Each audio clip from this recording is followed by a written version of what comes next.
আসসালামু আলাইকুম। ফিতুস কিচেনে আপনাদের সকলকে শুভেচ্ছা জানিয়ে আজকে আবারও হাজির হয়েছি একটি নতুন রেসিপি নিয়ে, এগ স্যান্ডউইচ রেসিপি। এই রেসিপিটি ঝটপট খুব সহজেই বাড়িতে তৈরি করে নিতে পারবেন। এটি খেতে দুর্দান্ত হয়। এই রেসিপিটির জন্য আমি এখানে একটা কড়াই বসিয়ে দিয়ে দেব বাটারটা দিয়ে বাটারটা মেল্ট হয়ে গেলে আমি এখানে অ্যাড করে দেব 1 চা চামচ গ্রেট করে রাখা রসুনটা আমি ভালোভাবে নাড়াচাড়া করে 30 সেকেন্ডের মতো ভেজে নেব। এইভাবে 30 সেকেন্ড রসুনটা ভেজে নিলে একটা সুন্দর গন্ধ বেরিয়ে আসবে। এবার এখানে দিয়ে দেব 2টো ডিমটা দিয়ে আমি খুব ভালোভাবে নাড়াচাড়া করে নেব 2 মিনিটের জন্য।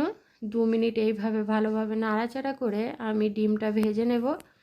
এবার এখানে অ্যাড করে দেব সামান্য গোলমরিচ গুঁড়ো, সামান্য নুন। এবার কয়েক সেকেন্ড আমি আবারও ভেজে নেব। এবার একটা বাটির মধ্যে আমি তুলে নিলাম। এখানে নিয়েছি 4 পিস স্লাইস ব্রেড, এখানে নিয়েছি একটা চিজ, 3-4 টেবিল চামচ টমেটো সস নিয়েছি, 3 টেবিল চামচ থেকে 4 টেবিল চামচ মেয়োনিজ, সামান্য পেঁয়াজ কুচি, সামান্য ধনেপাতা কুচি নিয়েছি, এগ ভুজিয়া। এবার আমি এখানে ব্রেডটা থেকে এইভাবে সাইডগুলো কেটে বাদ দিয়ে দেব। আপনারা যদি চান তাহলে এইভাবে নাও কাটতে পারেন, আপনারা নিজেদের পছন্দ মতো এইভাবে কেটে নিতে পারেন। এবার আমি সবগুলো ব্রেড থেকে এইভাবে সাইডগুলো কেটে নিয়েছি। এবার আমি এখানে একটা ব্রেডের মধ্যে দিয়ে দেব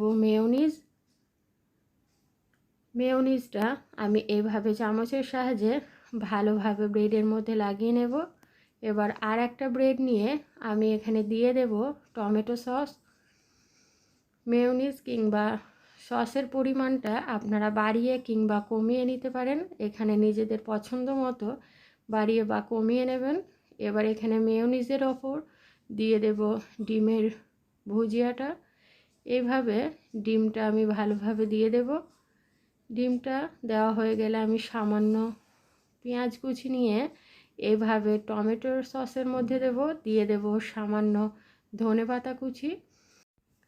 চিজটা আমি এভাবে গ্রেট করে দিয়ে দেব। চিজটা আপনারা নাও দিতে পারেন, কিন্তু চিজটা দিলে এখানে স্বাদটা অনেক গুণ বেড়ে যায়, তাই আমি চিজ ব্যবহার করেছি। এইভাবে একটার ওপর একটা দিয়ে আমি হাত দিয়ে একটু চেপে নেব। এইভাবে আমি বাকি স্যান্ডউইচটাও তৈরি করে নেব। স্যান্ডউইচ বানাতে খুব বেশি সময় লাগে না, খুব অল্প সময়ে এই রেসিপিটি বানানো হয়ে যায়। এবার একটা কড়াই বসিয়ে আমি বাটার দিয়ে দেব। বাটারটা মেল্ট হয়ে গেলে আমি এভাবে ব্রেডটা দিয়ে দেব। 1 মিনিট পর আমি এইভাবে উল্টিয়ে দেব। একদিক ভালোভাবে হয়ে গেছে। এবার আমি 1 মিনিটের জন্য ঢাকা দিয়ে রেখে দেব, আপনারা ঢাকা নাও দিতে পারেন। এবার আমি এটি একটা প্লেটের মধ্যে তুলে নেব। এবার বাকি ব্রেডটাও আমি এই একইভাবে তৈরি করে নেব। আপনারা হয়তো অনেকভাবেই এগ স্যান্ডউইচ তৈরি করেছেন, এভাবে একবার বানিয়ে দেখবেন, খেতে দুর্দান্ত লাগে।